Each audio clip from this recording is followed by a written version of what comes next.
Indeed, a very good evening. Thank you for joining us from wherever you're watching us in Kenya, East Africa, and across the amazing African continent. Welcome to our program, The Insight, whereby we are going to go down deeper to the issues pertaining the Maumau patriotism in Kenya.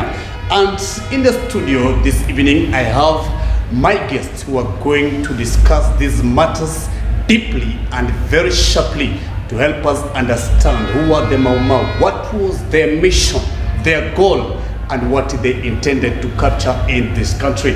And therefore, I want to introduce the panel this evening, and I'll start from my far end.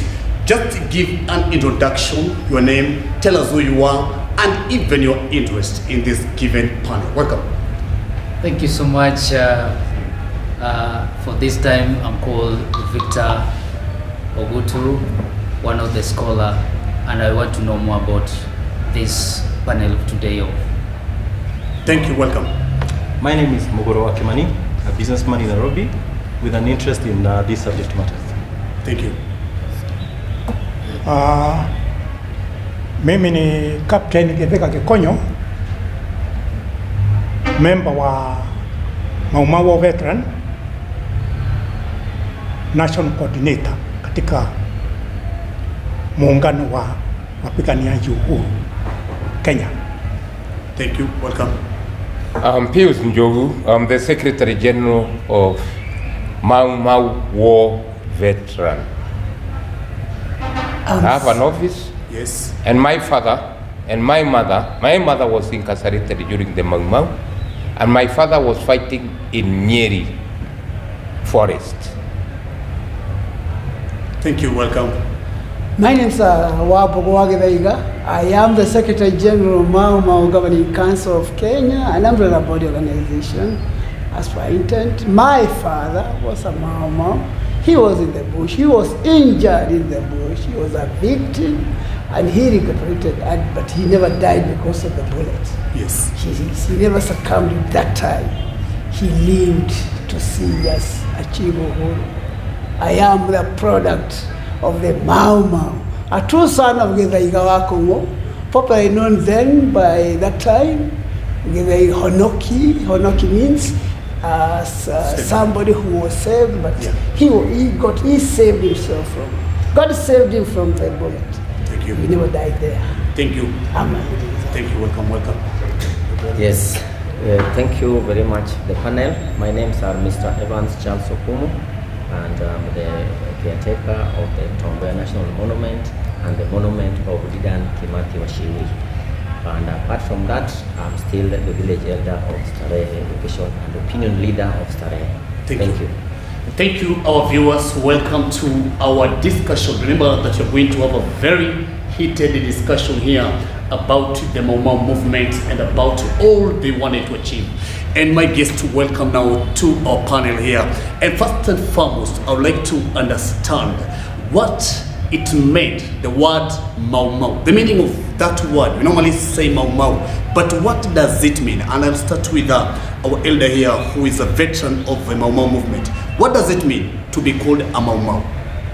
Well, Maumau has a lot of connotations.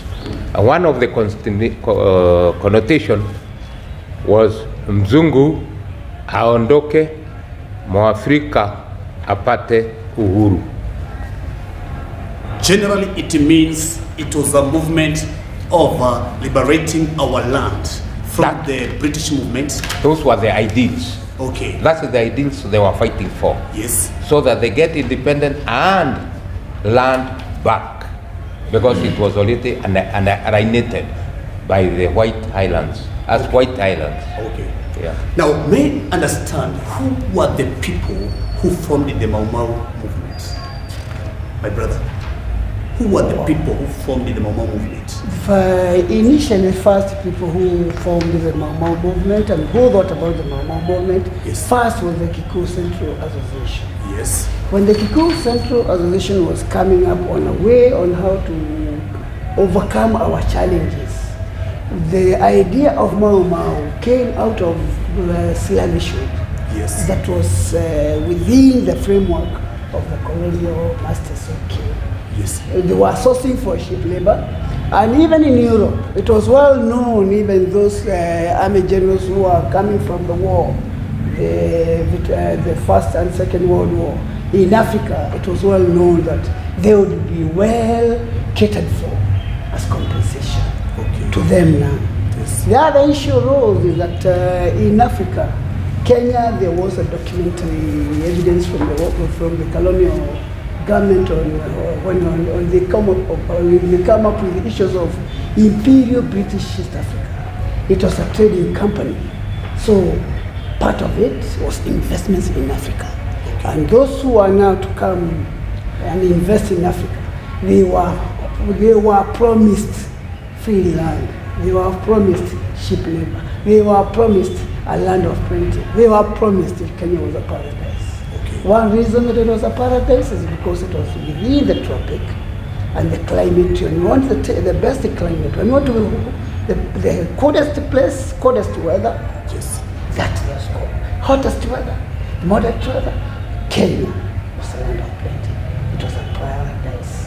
And during and in Europe, remember there were also problems with the climate. There were problems with that climate. So Africa was the best place.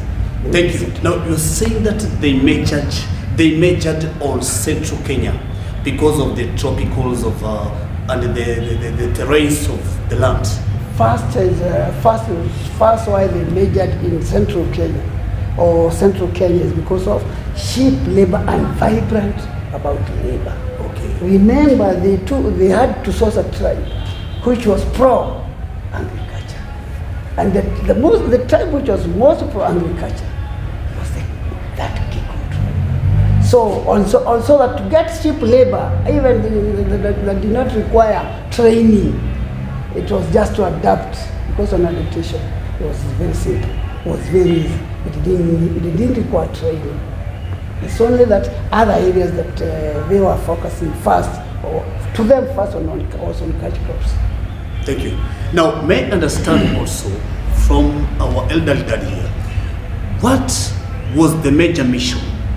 Why was that association formed? Why was it formed? Why was the Kikuyu Central Association formed? There were goals, ambitions. What were they after achieving as they were forming the Kikuyu Central Association or the Maumau movement?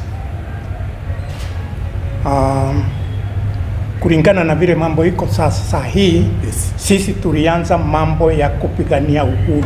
Hiyo sio ndio tunajua tu peke yake, yes, kwa sababu serikali ya Uingereza ilikuja hapa miaka mingi iliyopita, ikafanya sisi kuwa watu ya mkono yao na wakatutumia vibaya na kunyang'anya mashamba yetu ya Mwafrika, sio ya Kikuyu, mashamba ya Mwafrika katika Kenya. Kwa hivyo tukasema lazima mzungu aondoke Kenya, atupatie uhuru wetu kama tulikuwa naye kabla yeye hajakuja, kwa sababu sisi tulikuwa najitawala kama Waafrika. Kwa hivyo tukaonelea ya kwamba afadhali tuondoke na tupambane na Mwingereza mpaka tumung'oe pamoja na mizizi yake. Kwa hivyo tukatengeneza vita ya kupigana na Mwingereza.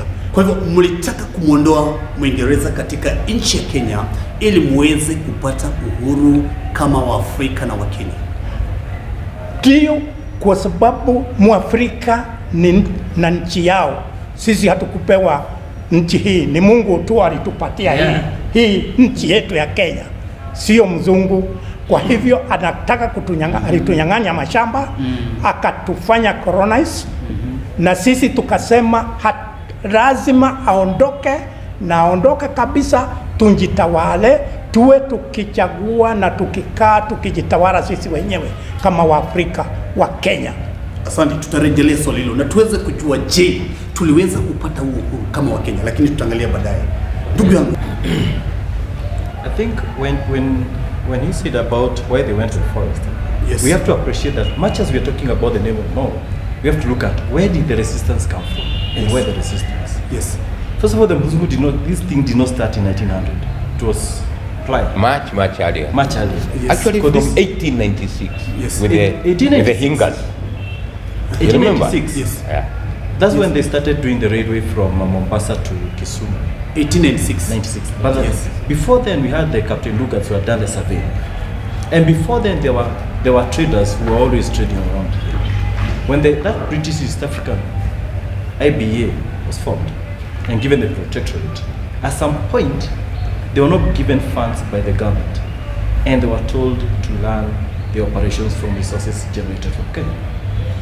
At some point, they were also confiscating livestock from Kikuyus in central Kenya. And that's when they came up with these poll tax, hard tax, all those things. All the hiyo kunyanyaso yote. So resistance, reasons for resistance were all over. You are being forced to work.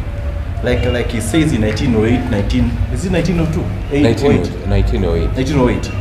The railway had already been constructed. Kericho Kisumu in They 1901. needed cheap labor in Rift Valley. So what did they do to Kikuyus in Nyeri Murang'a? Ship them at night. Yeah. Wasijue ujue inatoka wapi na wako wapi, so they Where came they down. headed to. Yeah. Yeah. They were taken there by pretty much by force. And could they be able to come back to their families, or that was the end? How many? How would they? They already dropped in Nakuru, others in Molo, others in Joro. As the train continued, Yeah. where actually then they had their own representative of the Legico. That was Lord Delamere. And Delamere was the chairman of the white, he was known as Kenya Front. That was the Wazungu's association. So he would know Lord Scott needed so many workers, Lord Cole needed so much workers, because he was the chairman of the settlers. So he knew those settlers who needed labor. So they would be taken there with the command of the government. This is to me before the slavery started. There was no that. No. Slavery was abolished in 1809, 1808. 1808, yeah. Official abolishment. Yeah, Wilberforce. You didn't run in your school. It was there. Wilberforce. The one. Now, my question now. Yeah. Who are the major personnel, these persons now, who started this liberation movement? I'll put it this way. There were those elders, we can call them the founding fathers of the nation. Yes. There are 5 from Murang'a, 3 from Nyeri, and 1 from Kirinyaga. Yes. These were the elders now, the wazes, who came up and said, hey, come think of it. We are not educated. We need someone who can take these guys head on, who can speak their language and who can talk to them. Whom do we send huko Ulaya akatuwakilisha, akapeleke matakwa yetu to the king? That was then the queen or what? That was the king. That was the king. The king. And they chose George Buter. They chose Buter. Yes. Is it James Buter. James Buter? James Buter. Butoa Waruhani. Waruhani. Waruhani. So Buter is actually a corruption of Butoa Ruhani. Yes. They chose him. And they summoned him, and the guy had just been recently married. And he said, hey, guys, let's be honest. Nimepata bibi juzi. Siwezi acha familia. Yes. So they had to settle for someone else. No, they went hunting and said, hey, we have a meet a leader in Nairobi who is also educated and anazungumza Kizungu. Let's approach him. Kenyatta accepted.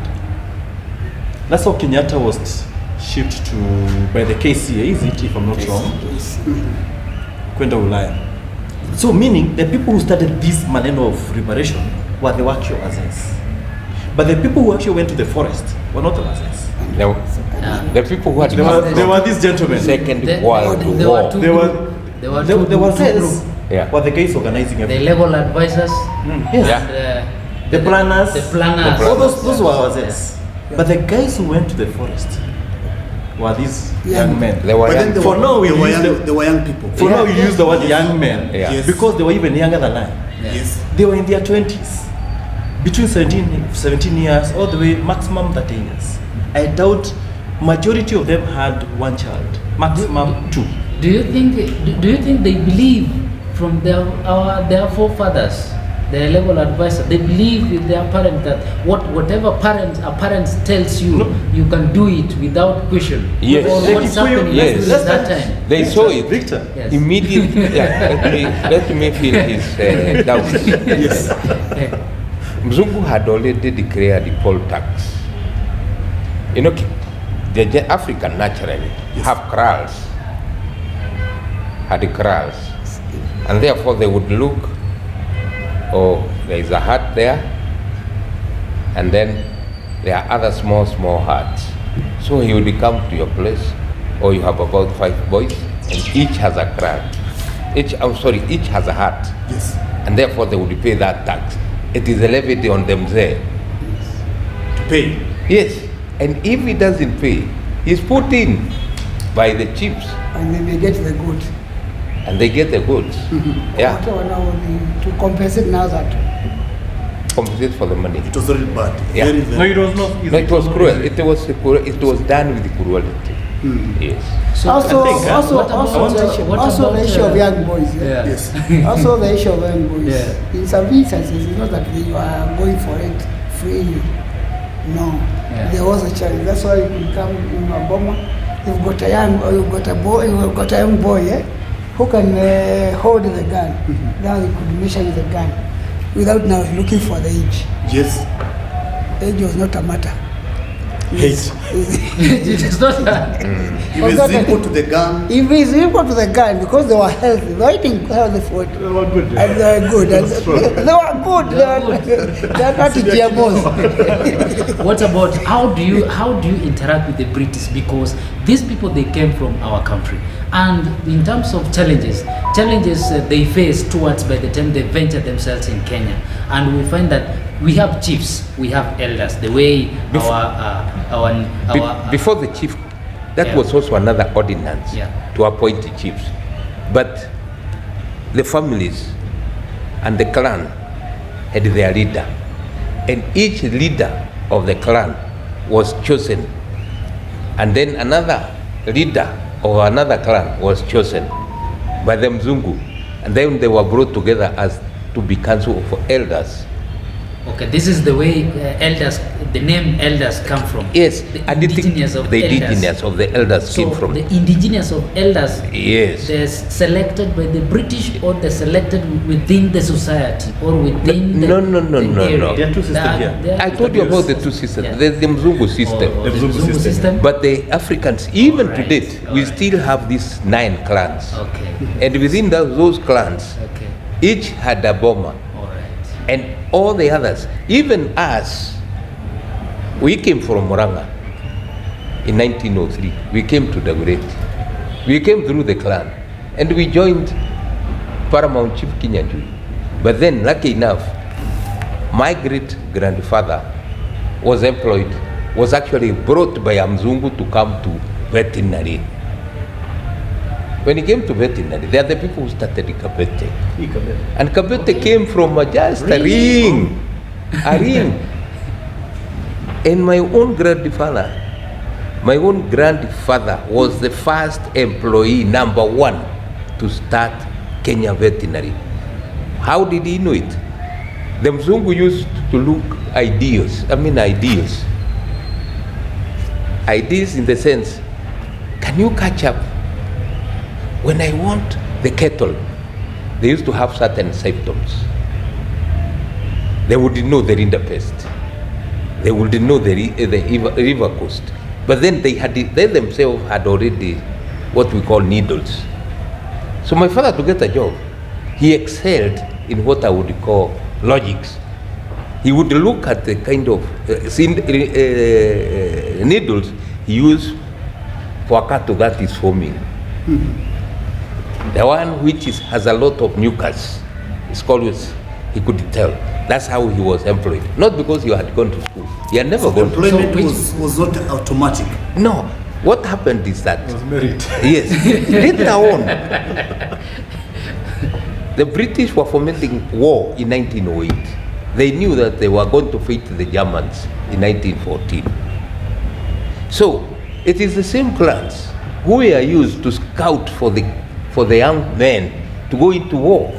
So, which means there is an interaction between Yeah. the Kenyan community and towards the British Wazungus. The interactions, the way they seduce they seduce the clans, they seduce society. I will tell you how they did it. Yeah, and I will tell you what they okay, did it. okay. What they did, they were far intelligent, they were educated, that's for sure. Then they used the missionaries. The missionaries. And missionaries were a bit intelligent than the locals. So they did not go to the elder. They knew they would resist this God who dies. They were not after. If you tell them that Jesus is the God and he dies and resurrected, they wouldn't agree. So what they did was to scout for the young men, about 9 years, 10 years, who has cut himself, who has mucus coming out. He would call you the missionary. Mzungu used missionary. And that's why Kenyatta used to say, he might be right, yes, we were told about the Bible, but we held the Bible and they took the land. Not really. The aim and purpose of the Mzungu was really colonizing Kenya. Yes. But he had to use the young men so as to indoctrinate them. By enticing them. Yes, by enticing them. One, they would be given what we call beads. You know, they were beautiful to look at. Then what they will do, they will give you a string. And then you are given seven beads. And the whole thing is not properly tied. So what they did, they knew 7 days. And if they come on Wednesday, Mzungu was knowing, if I have come to your farm, I mean to your home, on Wednesday, Sunday is 3 days away. They will give you beard. So every day you remove one, then the next day you remove another one, and the third day you come, I add you more, so that they would be given 7. That's how the days came about. And because you are sick, you would come for the cough drops. You would come for injections. So they knew Mzungu has a power of treating. Are we together? Yeah. That is how the Mzungu enticed a lot of people into missionaries. I think for this one, I allow me to interject. One thing. Yeah. We're a bit interject a bit. Okay. I want to mind interjecting on this is because remember they would want to know. That's why Maumau is coming in. Yeah. Sorry for this. They would want to know. If you get sick, where do you get your Help. treatment? The missionaries. They would tell them, go to Maumau. Maumau, they would go for something more unique. This one I'm not going to elaborate further. They would go for Maumau when they were on a challenge, on a family challenge. They would go to Gethaiga, somebody on Gethaiga, a herbal, because that was commonly before they came used to herbal medicine was the common treatment. So those who would deal with the herbal treatment, they would be called people of Gethaiga. There are those now who could now come up and say, oh, I've got this and this problem and this problem, but the treatment is now to go to Okumu because you do this and say, the problem is here. I hope you understand. Yeah, I do. And so, what happened is that if it is now Maumau and he is doing this, he had that something we call Miano. There are not resources for him to also. True. Switchcraft. Yeah. Witchcraft. They would call it witchcraft, but even if you call it witchcraft, now that was a belief. The tradition. We had it as It early was as working. even in 70s. We had them in the That's home what I'm state. saying. Like, so what happened? So now what happened?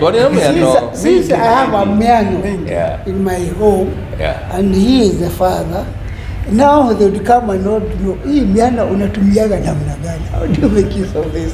How does it become effective? They did a learning, they had a learning process. They took data. And as they were taking data, now they made it as a cultural value.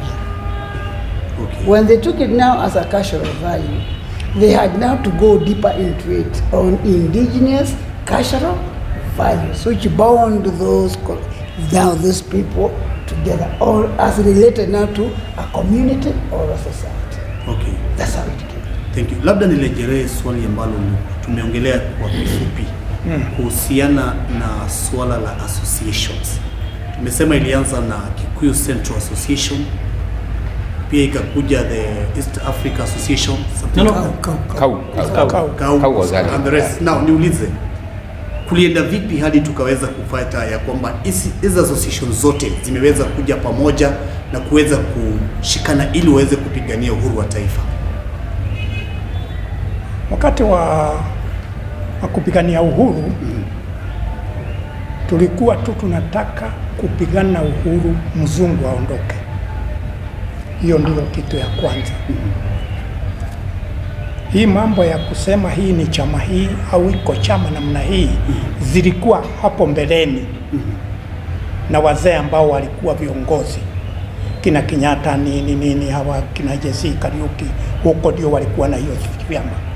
Lakini sisi tulipopigana uhuru na kumalizana na mzungu, ndio tukakuja kwetu sisi tukaanza kujipanga, ili kwa sababu uhuru sasa umekaribia, tukaanza kujipanga.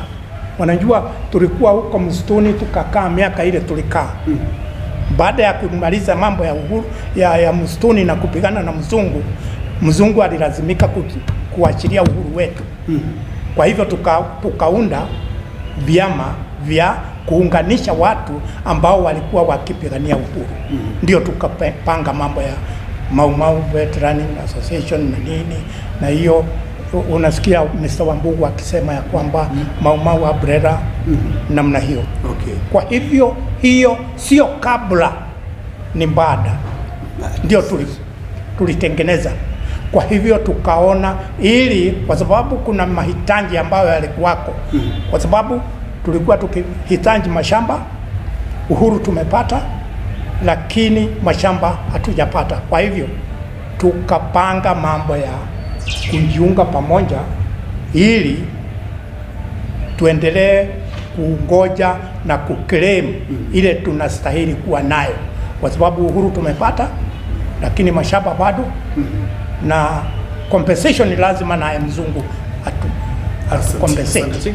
If I got your question right, was what you would have wanted was in the fight, ni vyama ngapi zilipigania hiyo maneno? Yeah, after the over and above Maumau, yeah, who were in Central, there were guys in all the way from Patriotism. They had a name or whatever. Yes, they had names. Everyone was doing their part. Yes. Yes, exactly. Kulikuwa vyama hiyo mingi. All those guys were doing their part. Among the Kikuyus, majority are those who went for the forest. Because Makiu, when you heard about the poll tax and the hard tax, there was forceful conscription of young men and women into war. Yes. So majority of them took Burma by force, waingia msitu kupigania huko. That's when the physical war ya kwenda bush ilianzia. When the young men walikubali yenyewe, if ukilandarata mtaa unabebwa nenda usigeni. Okay. Maybe kuna kitu muhimu wazungu waliona, ndio maana walikubali, hapana, hapa ni moto, wacha tuachie hii kitu. Maybe kuna kitu waliona secretly that sijui kama walionyesha, walisema hiyo kitu ama hawakusema hiyo kitu, ndio maana wakasema. Victor, in 1954-55 there was bara ya hapa Kandara. That was pretty much the final battle. The final battle when General Kago died. That's when the Mzungu actually declared, the commander then declared that we are fighting a losing war. This attempt of us of using guns on Maumau haitupeleki mahali. They said a Maumau in the forest is a needle in a haystack. Ni very ngumu kupata. But I know they were fighting a new Maumau. Gorilla war. The Maumau in the village. Whom everyone can be a Maumau, and so it was a needle in a stack of needles. Wakaona hii ni ngumu. What do we do? In 1954-55 they started not getting allies from North Kenya. Wakaanza kuchukua the leading lights from the home guards wenye, as they prepared to exit, because they knew this is not anywhere. Casualties on the end were just massive. They were using like, is it 10,000 pounds to kill one man by their figures. You can dispute So it. they were aware they were to exit. Yes, and it was too costly. the battle was becoming too costly. First of all, you have to appreciate that they brought in like a battalion from Egypt. Those guys were used to clear line of sight. It's a desert. They come here, Aberdare forest, unaona tu hapa mbele yako. And yet, the likes of these gentlemen here, ako tu hapo na kuangalia unampita, mnapita. Are you getting? And they have their way of communicating that mimics wild animals. So you can't tell whether that's a tik ama ni Maumau wameambia wengine wameingia wote tuvamia. So casualties on the end was like I'm told the Egyptians, the guys came from Egypt. Yes. Most of them were wiped out because they were used to desert warfare. They were fossilia Yes, from Egypt. majority of them were wiped out. Yeah. And that's why they resorted to carpet bombing. But even that one became too expensive. I mean, you can talk of like for you to be able to kill one Maumau, you spend like $10,000, £10,000 then. But also It was quite expensive. It was too expensive, so they had to do an exit. That's why Victor said, Nini waliona. It was too expensive and they still wanted to retain this country. Ikuwe kwa mikono yao, lakini officially iko kwa mikono yenu. They still succeeded in doing that. So chip in before I go to Mr. Yes. Yeah. Whereas I am interjecting on this one, Yes. I would want to be very sincere and candid on this one. Even you, Maumau came also with another strategy. Yes. Of the settlers. They could target settlers. And the moment they target the settlers, who are vocal and who are known in Europe, who could communicate directly from Europe, they could go for a job. Let's say Njogu is Colonial Scott, and he was a very senior in the army. And he's got a ranch in Naivasha, or in Kidawa, or in Nakuru, or in Naivasha, or even in Nyandarua. The moment they target Colonel Njogu there, they had to make sure his head is displayed, that Njogu is no more. So in a week or in a month, they could target about 4 or 10. And they were the key. And even some could know that this one came from the Queen. And even here he was brought. They could have that history of how did you come from Europe and now you are here, how you acquired the land there. So there was data, and that cooperation was in existence and communication. The Bushman strategy was working. Bushman strategy was, how was it working? Is that hii mzungu nafanyia kazi, alitoka mahali fulani, anafanyaga mahali fulani, ni wa jamii ama ukoo wa jamii fulani. So the moment they know that this is one from that family and they target you, they had to make sure that head is displayed. So when you are saying that, when you are talking about now values, and you have seen and you are in Europe, the first thing they had to put pressure to the governor. Sure. People. It is true, Wataisha. but the fact is, a a majority of the fighting. people who are fighting had come from the Second World War. Because this thing started in 1952. And that is immediately after the Second World War. These people knew, because they were conscripted by the British. And those land, actually most of the White Highland, were a gift by the British government. Instead of paying you a pension, Yes. they give you land. And most of them would come in with their rank. They would say, this is general. This is a general, this is a colonel, this is a brigadier. The people already in the army, they know who is higher in rank. So they would go for those big, with the big names. But they knew about Lord Delamere. Yes. What Delamere did was to befriend the Africans so that he can get more labor. Yes. But you see, he had come from the from the Queen's lineage. So they knew there is a protection for him. They would go for colonels, for majors, for captain. They would go for those people with ranks, those Wazungu who had rank. And before even they went to the war, there is something you don't know. They knew that the religion was part of colonization. So the first one they killed was the son of Louis, who formed the Kenya Museum, was hanged and buried on the top of Mount Kenya. So, So that, So that to you- send a signal, we have started the war. And also Christians are part of war of, I would call it attrition, because they were helping the Christian, most of them became corroborators. That's why we used to call them home guards and corroborators. also Yeah. to add on this, Yeah. is that they had to create a stigma and remove that mindset that Mzungu is like God, he can't die. So now you from Burma, the Burma guys and those in the First and Second World War, they could say, you could do this and he could die. Now that misconception or perception that Mzungu cannot die, The myth. the myth.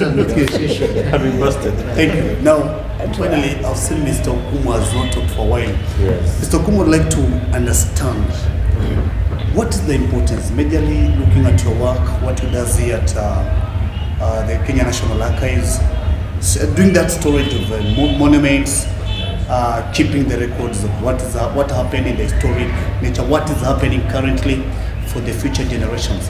What is the major important for these monuments that you keep here at the Kenya National Archives? Yes, monuments are outside. Yes. And here we just have the records on Maumau. I've seen some of the, Yes, we have got the area of the struggle of independence. yes, But just a quick one, it's important to keep history of a country, particularly where people struggled. And I'm even happy the current deputy president is a son of Maumau, and he usually says that the interest must be kept. So if you see a statue of Didan Kimathi Mashauri, or at the archives we have got the area of the struggle of independence. yes. That one tells you how it is important for these issues to be kept for future generation and posterity. Because if information is not kept properly about that, or monuments, for example, you have got monument of Didan Kimathi, who was a field marshal, it must be protected, and Kenyans must know the importance of keeping monuments of such heroes. They are called fighters, the people who fight for us. So it is important that way to make sure that heritage, for example, maybe I can chip in something small. Yes. You see the statue of Didan Kimathi, Yes. it has been put strategically on Kimathi Street.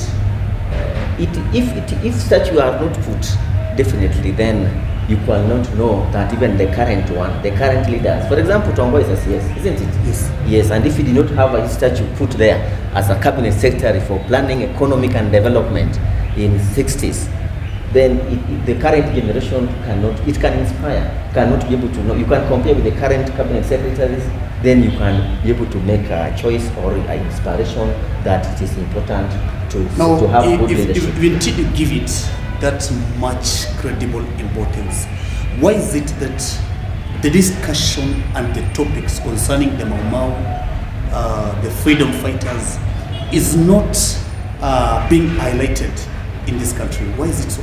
And yet you have the status everywhere. Yes, this, as Secretary General usually tells me, Yes. that this issue should not only be done in Nairobi here. Yes. You see, when you talk about national heroes, you find statues in Nairobi, but they are supposed to spread in all 47 counties. Just the way Kapenguria 6 left Kapenguria, then you could have the statues of 6 men, isn't it? Not of one person. So it is important for this information to be spread, because Maumau, I understand, was an issue, even though it was concentrated in central part of Kenya, but there were other interested parties across the world, across the country. That's why it is important to spread this information about, because we struggled. If we struggled, we struggled, and the history about struggling must be kept properly. So the institutions that are in charge of keeping and maintenance of that, they are supposed to be enhanced to make sure, if it is National Museums of Kenya in charge of national monuments, because of their inspiration. If we don't keep them like that, the future generation will never know whether we fought, we struggled. They think this freedom they are getting is from the chairman. So they can be living knowing that this freedom we have now, if we got it free from our forefathers, let us protect it. Yes. Thank you. Thank you very much. We are going for a short break, and I'd like you to continue thinking about the freedom fighters of this country and how they struggled to fight. And when we coming back, we shall be measuring a little bit on the Kapenguria 6 to understand the kind of torture, the kind of suffering they went through at the hands of the British and the colonial masters, and how they came out of out of the jails, and how they were able to liberate the country finally. That will we shall be discussing when we come back. But for now, we are going for a very short commercial break. Stay tuned as we come out. Thank you.